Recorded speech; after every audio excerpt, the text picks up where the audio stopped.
Dear students, तो आज हम स्टार्ट कर रहे हैं अपना next topic, that is hybrid orbitals as linear combination of atomic orbitals. देखिए, इससे जो प्रीवियस वीडियोस थे जो मैंने हाइब्रिडेशन के लिए अपलोड किए थे यूजिंग ग्रुप थ्योरी, उसमें बताया था कि सेंट्रल एटम के कौन से एटॉमिक ऑर्बिटल्स हैं जो हाइब्रिडेशन में इन्वॉल्व होंगे जब हम वो सेंट्रल एटम जो है लीगेंड के साथ पाई सिग्मा या पाई बॉन्डिंग को शो करेगा। ठीक है, तो वो तो हमने पता चल गया कि कौन से एटॉमिक ऑर्बिटल्स हम यूज़ कर रहे हैं हाइब्रिडेशन के लिए।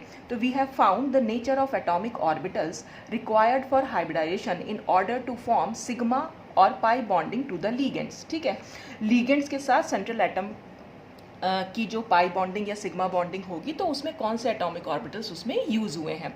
लेकिन अभी हमें ये नहीं मालूम पड़ पाया कि वो एटॉमिक ऑर्बिटल्स का कंट्रीब्यूशन कितना होगा। तो इस वाले टॉपिक के अंडर हम यही पढ़ेंगे कि कौन कौन से एटॉमिक ऑर्बिटल्स कितना कंट्रीब्यूट करेंगे उन हाइब्रिड ऑर्बिटल्स को फॉर्म करने में। तो फिर इसमें आगे लिखा है, but had no idea about how much each atomic orbital contributes to each of the hybrid orbitals in a given geometry. ठीक है ना, तो यही हम इसमें देखने जा रहे हैं कि वो जो एटॉमिक ऑर्बिटल्स हम निकाल के लाए थे तो वो कितना कंट्रीब्यूट करेंगे हर एक हाइब्रिड ऑर्बिटल्स के लिए। तो इसके लिए हम सबसे पहले एग्जाम्पल जो ले रहे हैं वो स्क्वायर प्लानर कॉम्प्लेक्स का ले रहे हैं, ML4 से, जिसको मैंने शो किया हुआ है, और जिसमें हम कंसिडर कर रहे हैं सिर्फ सेंट्रल मेटल एटम और ligand, M for central metal atom और L फॉर लीगेंड।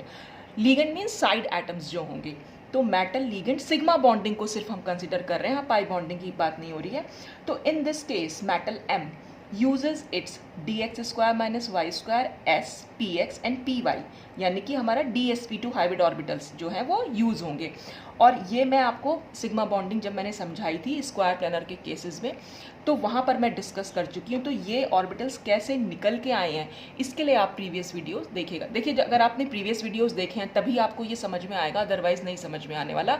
तो मेरी रिक्वेस्ट है कि पहले आप प्रीवियस वीडियोज़ देखिए और तब यहाँ पर आइएगा।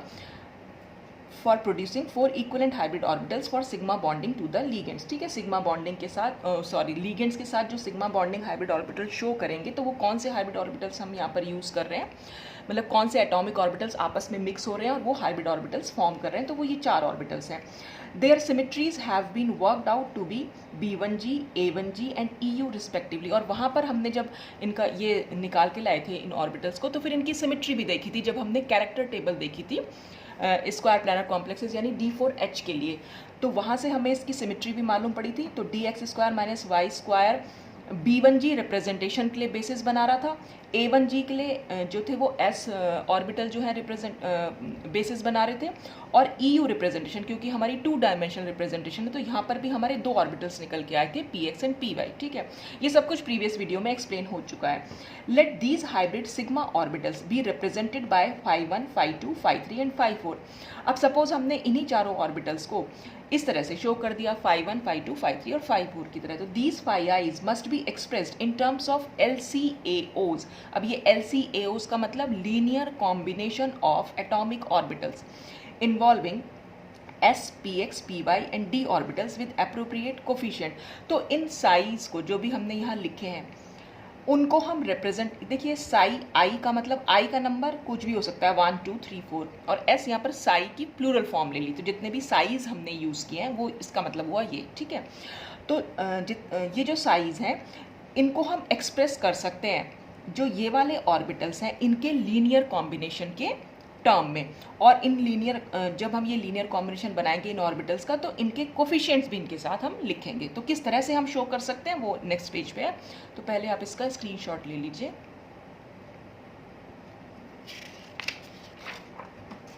ये देखिए, यहाँ पर हमने CIJ, ये C फॉर है कोफिशिएंट, जो हमने यहाँ S, D, Px और Py जो हमने 4 ऑर्बिटल्स थे उनके कोफिशिएंट। तो phi1 में कौन कौन से एटॉमिक ऑर्बिटल्स ने पार्टिसिपेट किया वो तो सब यहाँ लिखा हुआ है, पर उनका कितना कंट्रीब्यूशन रहा वो कंट्रीब्यूशन इन कोफिशिएंट से शो होगा। तो अभी हमारे पास इन कोफिशिएंट्स की वैल्यू नहीं है, हमें इन्हीं कोफिशिएंट्स की वैल्यू को डिराइव करना है, तभी हमें मालूम पड़ पाएगा कि जैसे phi1 बनाने में कितना कंट्रीब्यूशन एस का रहा कितना, इस डी यहाँ पर d x square minus y square है, तो डी क्योंकि यहाँ पर एक ही ऑर्बिटल है तो इसमें मैंने खाली इसको डी ही लिखा है, इसको रिप्रेजेंट नहीं किया कि ये x square minus y square है, तो यहाँ पर ये x square minus y square भी आप लिख सकते हैं। तो कितना पी एक्स इन्वॉल्व हुआ, कितना पी वाई कॉन्ट्रीब्यूट किया फाई 1 को बनाने में, ऐसे ही फाई 2 को बनाने में या फाई 3 फाई 4 को के लिए कितना ये कंट्रीब्यूशन दे रहे हैं, तो वो कंट्रीब्यूशन हम ये सी से शो कर लेते हैं। अब इसी इक्वेशन को हम मैट्रिक्स फॉर्म में भी लिख सकते हैं, और मैट्रिक्स फॉर्म से इक्वेशन बनाना या इक्वेशन से मैट्रिक्स बनाना, ये सब मैं अपने पहले वीडियोस में जो शुरू से चल रहे हैं, बिल्कुल ग्रुप थ्योरी अगर आप शुरू से देख रहे होंगे तो वहाँ पर बताया हुआ है। तो ये तो हमारा रिजल्ट रहा फाई 1 फाई 2 फाई 3 फाई 4, और ये s d p x p y. तो सिर्फ हम इसको जब मैट्रिक्स फॉर्म में लिखेंगे या इसको अगर इस को सॉल्व करेंगे इक्वेशन की फॉर्म में, तो ये इक्वेशन इस तरह से लिखी हुई आएगी। तो यानी हमने यहाँ पर क्या किया, ये जो हमारी सी मैट्रिक्स, इसको हम सी मैट्रिक्स बोल दे रहे हैं, तो कोफिशिएंट की मैट्रिक्स है, और ये इन मैट्रिक्स को हमने इस जो ये वाली मैट्रिक्स है इन दोनों को सिर्फ मल्टीप्लाई किया है, और इन दोनों के मल्टीप्लिकेशन से हमारे पास ये इक्वेशन निकल के आई है। और मैट्रिक्स का मल्टीप्लिकेशन भी मैं आपको समझा चुकी हूँ, पर मैं यहाँ पर फिर से बता दे रही हूँ कि क्या करना है आपको। यहाँ पर आप क्या करेंगे, इसकी ये जो यहाँ पर तो हमारे पास सिर्फ एक ही कॉलम है इस मैट्रिक्स में, इसकी फर्स्ट रो को इसके कॉलम से मल्टीप्लाई करना है, फिर सेकेंड रो को इस कॉलम से यानी इस मैट्रिक्स से मल्टीप्लाई करना है, फिर थर्ड रो को, फिर फोर्थ रो को। और हम करते कैसे हैं, अगर हम फर्स्ट रो ले रहे हैं तो फर्स्ट रो का ये फर्स्ट एलिमेंट है, इस फर्स्ट एलिमेंट को इस कॉलम के फर्स्ट एलिमेंट से हम मल्टीप्लाई करेंगे, ठीक है। अच्छा, फिर हम ये सेकेंड एलिमेंट है तो इसको भी हम सेकेंड एलिमेंट से मल्टीप्लाई करेंगे, ये थर्ड एलिमेंट है तो ये हम थर्ड, ये 1 1 ये सभी मैं बता चुकी हूँ अपने पहले वीडियोज़ में कि ये सब 1 1 1 2 का क्या मतलब होता है। ये पहला नंबर हमारा रो को डिनोट करता है और दूसरा नंबर हमारा कॉलम को। तो 1 1 का मतलब है ये एलिमेंट, मैट्रिक्स एलिमेंट जो है वो फर्स्ट रो और फर्स्ट कॉलम का है, ये ऐसे रोज हैं और ऐसे कॉलम है। तो ये वाले एलिमेंट में ये फर्स्ट रो हो गई और ये फर्स्ट कॉलम, फिर ये वाला एलिमेंट फर्स्ट रो है और सेकंड कॉलम है, ठीक है। तो इनको हमें सिर्फ इससे मल्टीप्लाई करना है। तो यहाँ पर जो हम देख रहे हैं हमारी जो रोज़ निकल के आ रही हैं वो 4 रोज़ आ रही हैं, और जो कॉलम है वो हमारा खाली 1 निकल के आ रहा है, ठीक है। तो अब हमें बस इतना करना है, इसको इससे मल्टीप्लाई किया, इसको यहाँ और इसको यहाँ। तो जब हम इसको मल्टीप्लाई करेंगे तो हमें साई 1 का रिजल्ट मिल जाएगा ये, ठीक है। फिर हम क्या करेंगे, इस सेकंड रो को भी बिल्कुल ऐसे ही मल्टीप्लाई करना है। पहले C21 को S से मल्टीप्लाई किया, फिर C22 को D से, फिर C23 को PX से और C24 को PY से, और इन सबको हमने प्लस कर दिया। तो फिर ये हमारा रिजल्ट ऐसे निकल के आया। तो इसीलिए हमने C21 S लिखा है पहले, फिर C22 D लिखा है, फिर C23 PX लिखा है, और फिर C24 PY। तो ऐसे थर्ड के लिए और ऐसे हम फोर्थ के लिए। तो यहाँ पर हमारा ये क्या हो गई, ये हमारी एक C मैट्रिक्स हो गई जिसमें हमने कोफिशिएंट्स को दिखाया हुआ है। अब corresponding to these 4 hybrid orbitals, यानी ये वाले हाइब्रिड ऑर्बिटल्स के corresponding it is possible to construct 4 sigma LGOs, LGOs का मतलब ligand group orbitals of sigma LGOs by SALCs। SALCs माने symmetry adapted linear combinations of atomic orbitals. इस line का क्या मतलब हुआ, इसका मतलब ये हुआ कि इन 4 हाइब्रिड ऑर्बिटल्स के कॉरस्पॉन्डिंग हम क्या कर सकते हैं, 4 सिग्मा लीगेंड ऑर्बिटल्स का लीनियर कॉम्बिनेशन हम कंस्ट्रक्ट कर सकते हैं। और ये सब मैंने आपको बताया हुआ है कि जो ये सब भी जब मैंने आपको प्रोजेक्शन ऑपरेटर समझाया था तो वहाँ पर SALCs बनाने बताए थे 1, 2 और 3 डायमेंशंस के लिए। तो अब आपने अगर वो वीडियोस भी नहीं देखें तो पहले आप प्रोजेक्शन ऑपरेटर वाले वीडियो देखिएगा, उसके बाद हाइब्रेशन वाला, और फिर यहाँ पर आइएगा, तभी आपको समझ में आएगा। क्योंकि यहाँ पर मैं मेथड नहीं बताने जा रही हूँ कि हमने कैसे वो SALCs बनाए थे, मैंने यहाँ पर सिर्फ रिजल्ट ही लिखूँगी। तो हम इनके कॉरस्पॉन्डिंग जो है LGOs की भी लीनियर कॉम्बिनेशन लिख सकते हैं। तो obviously these 4 sigma LGOs have the symmetry as those of psi i's since both belong to the same representation. अच्छा, अब क्या था, क्योंकि देखिए, अगर पहले तो आप इसका स्क्रीनशॉट ले लीजिए, फिर समझाऊंगी कि मैं क्या बताना चाह रही हूँ। देखिए, अगर हम नेक्स्ट पेज देखें, यहाँ पर हम इसके डायग्राम से समझ सकते हैं। ये देखिए, ये जो हमारा मेटल एटम है ये 4 लीगेंड्स हैं, ठीक। अब यहाँ पर क्या है, ये जो हमने 4 यहाँ पर ऑर्बिटल्स बनाए हुए हैं ये हैं इसके हाइब्रिड ऑर्बिटल्स, मेटल के हाइब्रिड ऑर्बिटल्स, ये phi 1 phi 2 phi 3 phi 4, ठीक है।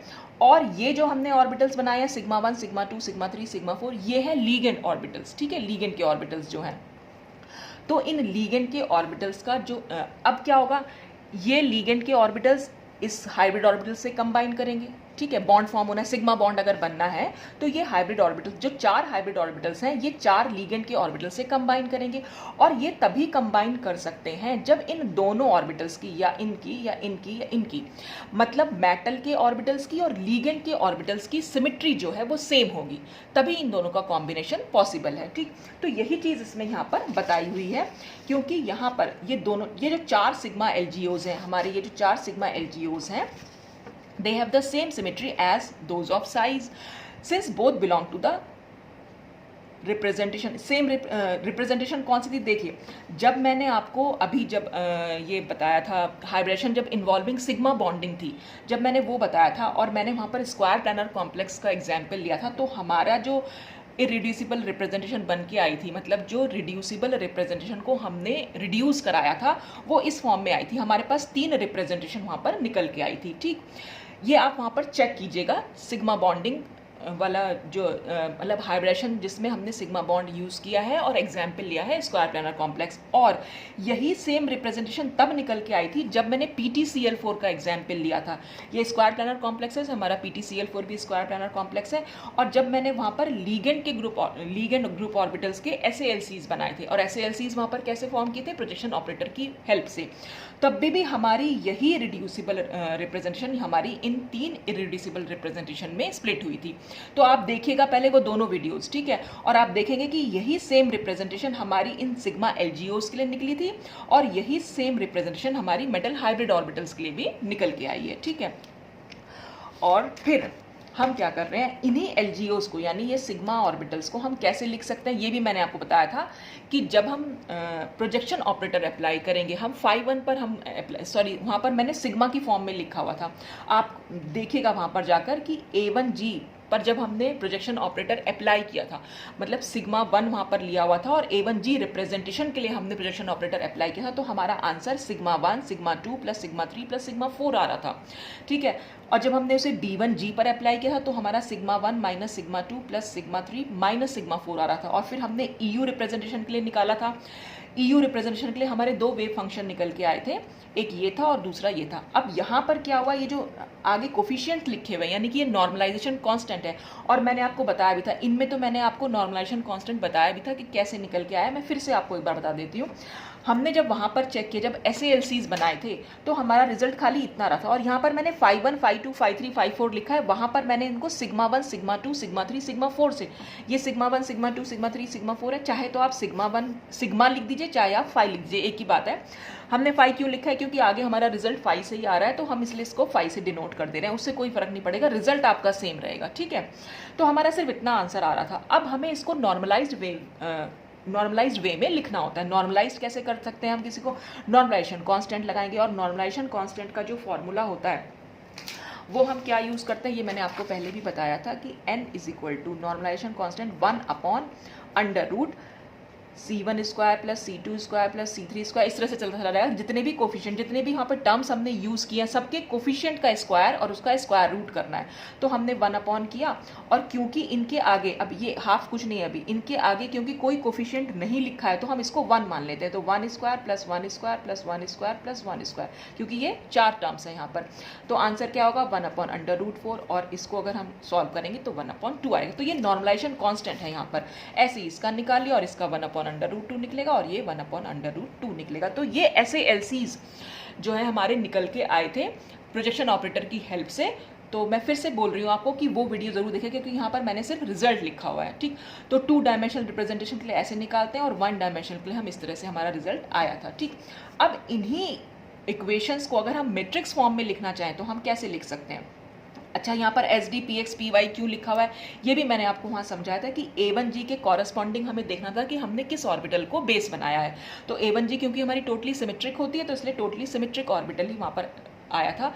ये सब हम D4H की कैरेक्टर टेबल से निकाल सकते हैं। B1G के corresponding DX square minus y square आया था। EU की दोनों मतलब 2 डायमेंशनल रिप्रेजेंटेशन थी, इसलिए एक था PX और दूसरा था PY। तो ये हमने वहाँ से निकाला है, बस इसी को हमने यहाँ पर मैट्रिक्स की फॉर्म में लिख दिया।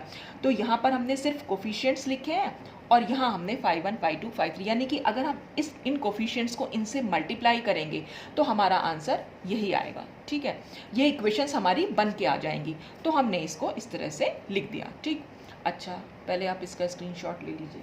फिर अब हम क्या करेंगे, तो सपोज हमने इसको मैट्रिक्स डी मान लिया, जो पहले हमारी मैट्रिक्स निकली थी वो हमने सी मानी और इसको हमने सपोज डी मान लिया। तो the matrix d in this equation converts the phi 1, phi 2, phi 3, phi 4 vector into s d p x p y vector. देखिए यहाँ पर क्या हो रखा है, ये phi 1, phi 2, phi 3, phi 4 को इस डी मैट्रिक्स ने, ये डी मैट्रिक्स थी, इसने इसको इसमें कन्वर्ट किया, यानी इसको इससे मल्टीप्लाई कर रहे हैं, सम ले रहे हैं, तो हमारा आंसर जो है वो ये निकल के आ रहा है यहाँ पर इस तरह से। ठीक है, अब हम क्या करें, थोड़ा सा रीअरेंज कर देते हैं इन इक्वेशंस को, यानी ये वाली मैट्रिक्स को अगर हम थोड़ा सा रीअरेंज कर दें, थोड़ा सा रीअरेंजमेंट क्या होगा, ये वाली मैट्रिक्स हम इधर ले जाएं और ये मैट्रिक्स हम इधर ले जाएं। ठीक है, तो हमने ये इस तरह से कर दिया और फिर हम क्या करना पड़ेगा, जो हमारी डी मैट्रिक्स है उस डी का इन्वर्स ले लिया, तो इसी को हम बोल देते हैं इन्वर्स ट्रांसफॉर्मेशन मैट्रिक्स। ठीक है, तो ये जो मेथड था, मतलब हमारा, मैंने मैट्रिक्स बोल दिया, सॉरी, ये जो मेथड हम अप्लाई कर रहे हैं उसको हम बोल रहे हैं इन्वर्स ट्रांसफॉर्मेशन मेथड। तो इसमें हम क्या कर रहे हैं, बस जो भी हमारी मैट्रिक्स निकल के आ रही है, बस उसको ये वाली मैट्रिक्स को इधर लिखना है और ये मैट्रिक्स को इधर लिखना है और इसका हमें लिखना है इन्वर्स। तो ये D-1 का मतलब होता है इन्वर्स, मतलब इन्वर्स ऑफ D। ठीक है, तो where D-1 is inverse of D matrix. Comparing equation 2 and 5। अच्छा, अब ये कौन कौन सी 2 and 5 है, देखिए ये तो 5 हमारी पूरी ये हो गई और 2 थी हमारी ये वाली। तो अगर आप देखें तो दोनों की दोनों, अगर आपको दिख तो रही है ना, ये वाली और ये, यहाँ पर हमारा phi 1, phi 2, phi 3, phi 4 result है। ठीक है, फिर उसके बाद हमने ये जो मैट्रिक्स है, हमने ये इससे, अगर हम इक्वेट कर रहे हैं, हमने इसीलिए इसको ऐसा किया है, अगर हम इसको इससे इक्वेट करें और ये s d p x p y हमारा ऐसे आ रहा है, तो हम यहाँ से इसको और इसको अगर हम कंपेयर करें तो हम ये कह सकते हैं कि जो हमारी सी मैट्रिक्स है वो D-1 के इक्वल है।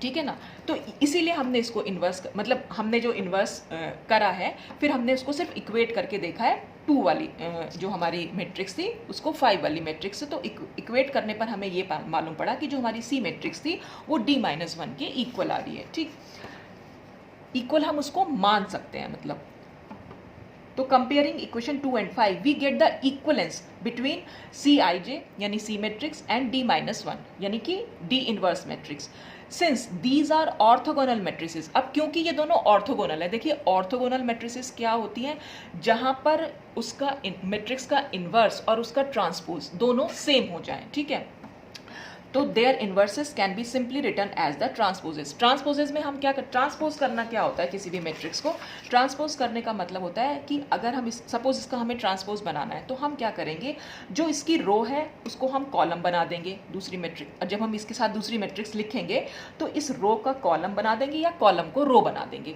तो वो होता है ट्रांसपोज करना। और क्योंकि ये ऑर्थोगोनल है इसलिए इन्वर्स भी यही हो जाएगा। ऑर्थोगोनल मैट्रिसेस में ट्रांसपोज और इन्वर्स दोनों एक ही बात होती है, तो अगर हमें कोई कहे कि इसका इन्वर्स करना है तो इन्वर्स भी हम ऐसे ही कर सकते हैं कि रो को कॉलम में और कॉलम को रो में हम चेंज कर सकते हैं। कैसे चेंज करेंगे अभी मैं आपको करके दिखाऊंगी। तो these can be simply written as the transposes, therefore the matrix Cij must be the inverse of D matrix। इसलिए जो मैट्रिक्स हमारी Cij थी वो डेफिनेटली जो है मैट्रिक्स D का इन्वर्स होगी। This can be written by transposing rows of D into column and column into rows. अब हमने क्या करा है, देखो हमने दोनों को इक्वल किया, अब हम क्या कर रहे हैं, इसी वाली मैट्रिक्स को जो हमारी ये निकल के आई है, इसी को हम क्या कर रहे हैं, सपोज हमने इसकी रो थी, अब ये रो है तो हमें इसका कॉलम बना देना है।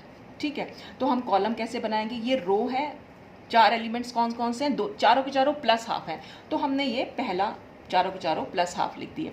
फिर हमारी सेकंड रो है, एक प्लस हाफ है, फिर माइनस, फिर प्लस, फिर माइनस, तो हमने यहाँ पर उसको लिखा प्लस माइनस प्लस माइनस। ठीक है, फिर हमारी ये रो बन के आई, जब हमारी ये रो बन के आएगी तो हम इस रो को फिर से कॉलम बना देंगे इसका, और फिर इसको ऐसे लिख देंगे। चाहे तो आप इसको ऐसे लिखिए या आप ऐसे भी कर सकते हैं कि इसका कॉलम ले लीजिए, जब हम इसका कॉलम लेंगे तो हमें इसकी रो बनानी पड़ेगी। तो हमने ये कॉलम लिया और इसको रो की फॉर्म में लिख दिया, पहले हाफ लिखा, फिर दूसरा एलिमेंट फिर हाफ हो गया, तीसरा एलिमेंट ये 1/√2 हो गया, चौथा एलिमेंट 4 हो गया। तो चाहे तो आप इसका कॉलम इसकी रो बना दीजिए, चाहे इसका रो इसका कॉलम बना दीजिए। ठीक है, अच्छा तो हमारे पास ये आंसर आ जाएगा। ठीक, अब फिर हमें क्या करना है, Now the equation 2 can be rewritten by substituting the Cij matrix with that given in equation 6 in order to get. अब हमें क्या करना है, क्योंकि हमारे पास जो ओरिजिनल था, देखिए ये हमारे पास थी ये, ठीक, और हमने सी मैट्रिक्स यहाँ पर निकाल के ले आए हैं, क्योंकि हमने इक्वेट किया तो सी मैट्रिक्स जो थी डी इनवर्स के इक्वल थी। तो सी मैट्रिक्स की जगह पर,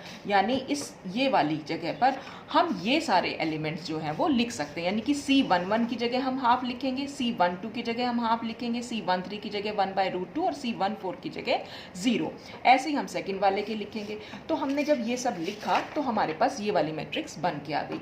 तो with the help of equation 7 अब इसी की हम इक्वेशन बना के लिख सकते हैं। तो जब हम इक्वेशन बना के लिखेंगे तो जो ये हमारी 1 इक्वेशन आई थी वो हमारी कुछ इस तरीके से आ जाएगी। ये वाली जो इक्वेशन है वो 1 इक्वेशन की तरह से, मतलब इस तरह से ये आ सकती है। हमने क्या करा, फाई 1 के लिए हाफ एस, मतलब इसको इससे मल्टीप्लाई करना है, इस वाली मैट्रिक्स को इस वाली मैट्रिक्स से मल्टीप्लाई करना है, तो हाफ एस हो जाएगा प्लस हाफ डी हो जाएगा, तो हाफ डी लिखा, प्लस 1/√2 px हो जाएगा। और क्योंकि यहाँ पर 0 py है तो हमने वो 0 py को लिखा ही नहीं है, ठीक है, तो हमने सिंपल ऐसे लिखा। फिर हम दूसरी इक्वेशन लिख रहे हैं, हाफ एस लिखेंगे तो हाफ एस लिखा, माइनस हाफ डी हो जाएगा तो माइनस हाफ डी लिखा। अब की बार 0 से px को मल्टीप्लाई करें तो px तो हमारा 0 हो जाएगा, तो हम वो नहीं लिख रहे हैं। फिर 1/√2 py लिख रहे हैं, तो 1/√2 py, ऐसे हम फाई 3 लिख रहे हैं और ऐसे हम फाई 4 लिख रहे हैं। In fact, the expression in equation 8 are the LCAOs required to give 4 equivalent DsP2 hybrid orbitals for square planar metal complexes। और हमें करना क्या था, हमें इन कोफिशिएंट्स की वैल्यू ही तो चाहिए थी। हम इन कोफिशिएंट्स को ही तो वैल्यू निकालने के लिए तो सब कुछ कर रहे थे, क्योंकि इन कोफिशिएंट्स से ही हमें मालूम पड़ेगा कि ये जो ऑर्बिटल्स हमने यहाँ लिखे हुए हैं ये कितना कॉन्ट्रीब्यूट कर रहे हैं इन ऑर्बिटल्स को बनाने के लिए। तो इनका कॉन्ट्रीब्यूशन यहाँ पर निकल कि फाई 1 को बनाने में half S plus half D plus 1/√2 px का यूज़ हुआ, ठीक है। ऐसे ही फाई 2 को बनाने में हमने ये यूज़ किया, फाई 3 फाई 4। तो ये हमारा linear combination of atomic orbitals निकल के आ रहा है, जो हमें ये 4 इक्विवेलेंट DsP2 हाइब्रिड ऑर्बिटल्स दे रहे हैं। तो हमें ये पूरे मेथड में सिर्फ इतना सा करना है कि किसी भी ज्योमेट्री के लिए सबसे पहले हम LGOs निकालेंगे, यानी लीगेंड ग्रुप ऑर्बिटल्स। कैसे निकालेंगे वो हम SALCs वाला जो मेथड, जो प्रोजेक्शन ऑपरेटर वाला मेथड है, उसकी हेल्प से हमने वो SALCs बनाया। फिर हमने उन्हें मैट्रिक्स की फॉर्म में लिख दिया, ठीक है। जब मैट्रिक्स की फॉर्म में लिखा तो उस मैट्रिक्स का हमें इन्वर्स ले लेना है, ठीक। और इन्वर्स लेने के बाद हमने सिंपल उसको इसको इससे सिंपल इक्वेशन लिख देनी है, मतलब इस मैट्रिक्स को इक्वेशन फॉर्म में लिख देना। तो हमारे पास वो जो है आंसर जो है, जो कि एटॉमिक ऑर्बिटल्स मतलब कितना कंट्रीब्यूट कर रहे हैं हाइब्रिड ऑर्बिटल्स को, बस वो हमारे पास आंसर आ जाएगा। तो बहुत इजी मेथड है ये linear combination of hybrid orbitals के लिए। तो इतना था बस आज के लिए। तो आज ये यहाँ पर मैं ख़त्म कर रही हूँ, बाकी हम नेक्स्ट वीडियो में डिस्कस करेंगे। Thanks for watching.